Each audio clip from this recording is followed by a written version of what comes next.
Welcome to Deck 7, Room 664, your Ocean Balcony Stateroom and home at sea. The bed is literally right next to the ocean in your balcony, and one thing to note is that my hard shell luggage did not fit underneath the bed, which is rare.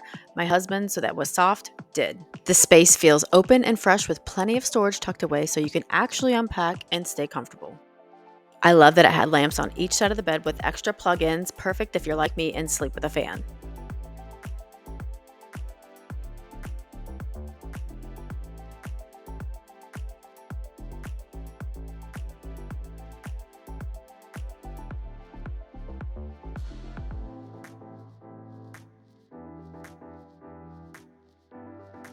The bathroom is compact and smart, everything you need without wasting space.